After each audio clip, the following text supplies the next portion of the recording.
Welcome to Around the Diamond. I'm Marvin Jackson. Mark Gray of 106.7 The Fan and Chris Marks of CTV Sports will join me with the latest on the Nationals and the Orioles. Then later in the show, we'll be joined by some very special varsity baseball players from Wise High School in Upper Marlboro. But first, we spent time in the Orioles dugout with Jonathan Schoop, a rookie infielder who grew up in Curacao in the Caribbean. And he is quickly making a name for himself with his bat and in the field. Let's go on deck with Jonathan Schoop.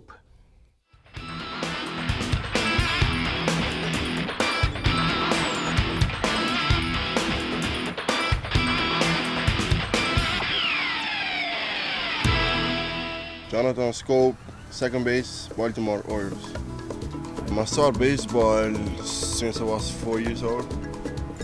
And I'm from Curacao. It's a small island from Aruba, St. Martin, and I really watched Andrew Jones growing up. My brothers, my dad, and that's how I became play baseball since I was 4 years, 5, 6, and here I'm at. What was it that made you feel good about baseball? Oh, I think it's a team game, and you have fun with it, and when you play a little league, in the sport, you have a lot of fun, and this game is a lot of fun.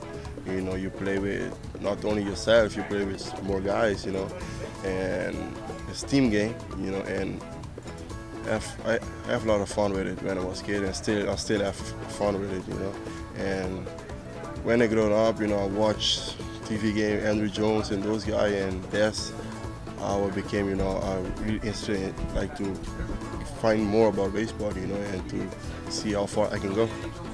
What's different about coming up in Curacao playing baseball than here? And I think here, the guys go to college, and they get drafted, but us, we don't get drafted, we get signed, free agent. If they go down there, you're gonna come down there to see like 50 people, and you gotta be lucky. In those 50 people, they're gonna sign maybe two, and you gotta be good, you gotta be lucky too, for you to be one of those guys.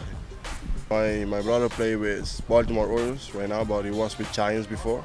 He played with us in AA right now, and he signed like 4 years before me, and he kind of teach me because he was in the game before me, and he kind of teach me what I should expect, and he helped me a lot in my career, since we was kids, we was playing together. He's a big part for my life too. I'm younger than him, but in this game I don't know how to say it, but you gotta be good enough, and you gotta be at least a little bit luck too, and it's not here, but it's not over yet, you gotta keep working hard, and I talk with him, don't give up, just keep working, and your time gonna come too. I don't know it's gonna come now or later, but it's gonna come. Just keep working and don't give up.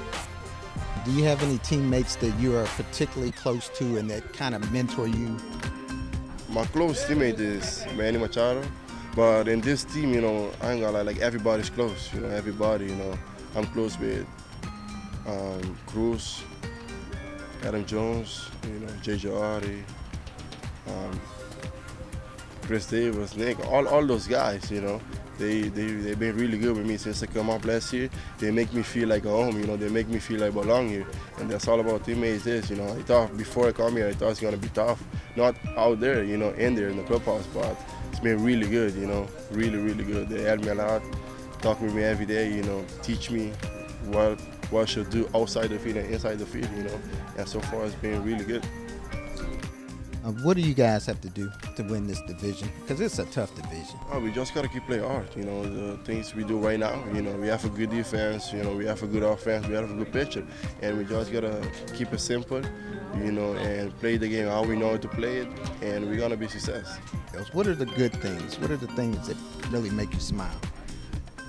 I'm gonna lie, I smile every day, even if my tough day, so I smile, I can go for five strikeouts, I'm still smiling, because this game is fun, you play with your teammates, if you're not doing good, they do good, and if you win, you better smile because it's a team game, but if you lose, you gotta find a way to win, and this game is a tough game, but it's a game you gotta love, you know, because it's my job, you know, and I like to play baseball, you know. I love to play baseball. That's all I know how to do.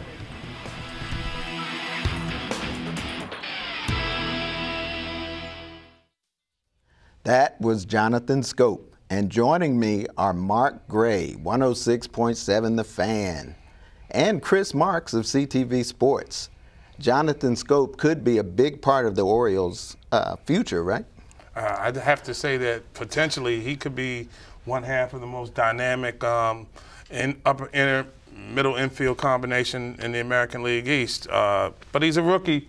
You know, he's one of those kind of kids you live. Best thing about a rookie, they become a second-year player, and right. he's going to be up and down. And when he's on, he's on. When he's not, he's not.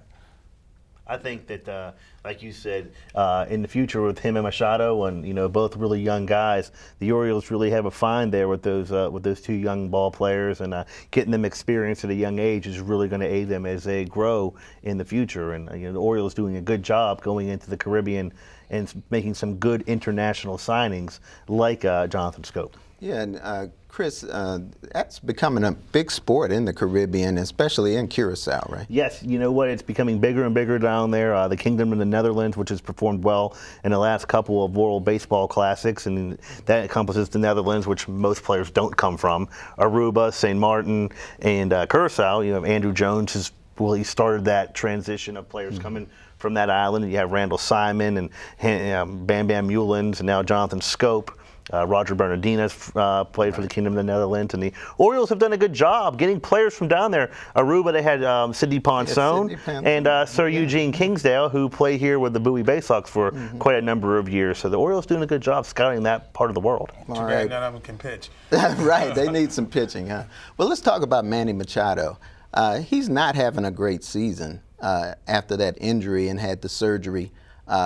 Is there anything to be worried about here? I think he's in spring training mode, quite frankly. I mean, we got to let him knock some rust off. I mean, I don't even think the guy has 100 at-bats yet. I mean, you don't start getting worried about a guy until he's had at least 100 at-bats.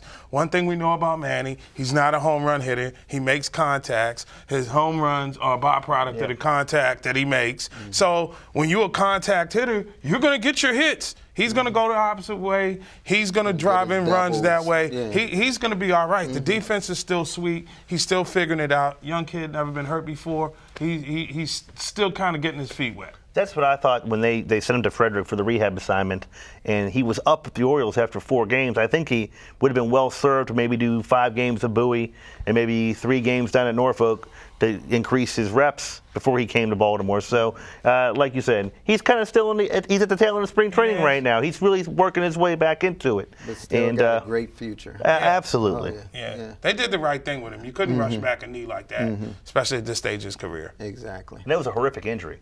Yeah, so the fact that he's back now and he's healthy, which is just a plus in its own. Now let's talk about Nelson Cruz. Is he the team's MVP so far? And, you know, that was a great pickup by the Orioles because he was up there for anyone to take, right? Yeah, as long as he doesn't have to give a sample and it That's comes what back I'm positive. I mean, let's be real for a second. The Orioles for a while had to have about the dirtiest locker room in all of baseball when you go back to the 90s and what have you. So it just goes to prove you can be on the juice and still not win. But that's just amazing to watch this guy because he's doing it without Wieters in the lineup. I mean, this offense hadn't had Chris Davis for an extended period of time. I mean, the Orioles have not really had their nucleus of offense together for a consistent period. And for him to have 21 home runs, you know, I hate to be this way. I just hope he's clean. Yeah. You know what I think? Like you said, I hope he's clean. But I think, and what else you made a good point. The Orioles have not been healthy 100% all year. It's either J.J. Hardy out with back spasms, Chris Davis was out for a while, Machado was out for a while. You know, Matt Wieters is still on the DL with the elbow, and they're hoping to have him back. Made a nice trade to get Hundley from San Diego. So once they get that offense together, that 1 through 6 is just as potent as you can get. But there are 29 other teams in Major League Baseball who says I have $8 million laying around. Why didn't I give $8.5 million to Nelson Cruz? They was worrying about the specimen cup. I talked to him earlier this season. We did a segment with him, and he told me he's learned a lot from that experience, you know, when he was not clean. And he said that, you know, he would never do anything like that. So I was expecting maybe 10 home runs this year, and he's hit 21 already. Well, let's be honest here. He's playing in one of the best home run parks in baseball. It is. And he's putting them out at Camden Yards at an alarming rate, which is good for the Orioles. And a heck of a signing. And you know what? Next year, when he becomes a free agent, if he's clean, everyone's going to forget about that steroid test, and he's going to pay that man his money. He's going to get some money. Right. Where would the Orioles be without him? Because Chris Davis hasn't had a good season. Manny Machado was coming back off of injury. J.J. Hardy's been in and out. Adam is what he is. I mean, you know, he's going to, swing for the fences, and every once in a while he'll go deep. But Nick Markakis having a nice year though out in right field, and a contract year, of course. Yeah, so they really need somebody at the top of the lineup that's going to agitate things. We don't have anybody that can, cause occurrences late in games. You can't always get the 3-run home run. I'd like to see them work on manufacturing some runs and getting better, but that's not how they construct it. All right, but let's talk about the Washington Nationals. They are playing 500 ball, but people are still disappointed. They should be playing better. Ryan Zimmerman is coming back, and he's playing left field now. Is that going to work? Only time can tell with that. The man's a natural third baseman. He's had problems throwing the ball over to first. Has had a lot of injury problems, but you want his bat in the lineup, and you're paying him as an all-star and a major leaguer who can hit the ball out of the park. He's so you need him in the lineup, and there's no DH in the NL. So he has to play a position that's either first base or it's going to be left field. Adam LaRoche is making $15 million a year, so you're not going to put him on the bench.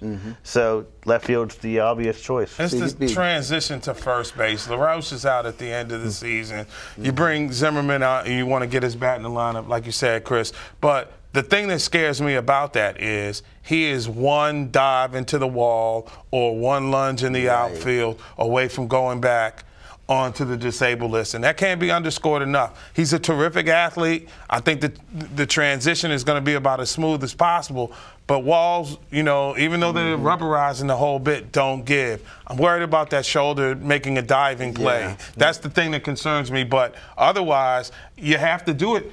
The Nats can't hit. They can't hit. And can he really make that throw from left field? If somebody's trying to score from second, can he really make that throw without hurting that arm? Yeah, that's another question. And that's a good question to ask.